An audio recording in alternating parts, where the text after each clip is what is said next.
என்ன வெளிநாடுகள்லயும் வாரிசு வேலைன்னு சொல்றீங்க. அது உண்மையா அப்படின்னு கேட்குறீங்க. உண்மதாங்க.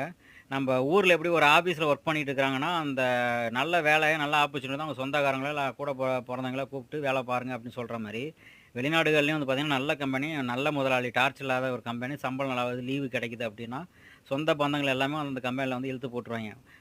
ஃபார் எக்ஸாம்பிள் வந்து 2011லயே வந்து பார்த்தீங்கன்னா, ஒரு கம்பெனில வந்து பார்த்தீங்கன்னா, 25, 27 பேர் ஒரு குடும்பத்த சார்ந்தவங்க இருந்தாய்ங்க. ஸோ அந்த அளவுக்கு அந்த கம்பெனி பெரிய லெவல்ல கிடையாது. ஜெனரல் ஒர்க்கராவே அவ்வளோ பேர் இருந்தாய்ங்க. ஸோ அப்படி இருக்கும்போது, புதுசா வந்து எப்படி ஒரு பட்டதாரி படிக்க போம்போது, என்ன படிக்கணும்னு தெரியாம போய், அப்புறம் நம்ம புடிச்சதா, புடிக்கல, ஏதோ அந்த அண்ணன் படிச்சிருக்காரு, நாமளும் படிச்சுக்கிறோம். அப்படின்னு சொல்லிட்டு ஏதோ ஒண்ணு படிச்சுட்டு, நம்ம விவரம் தெரியுமா, அடப்பாவி இந்த ஃபீல்டு வந்துட்டோமேன்னு யோசிக்கிற மாரி தான்.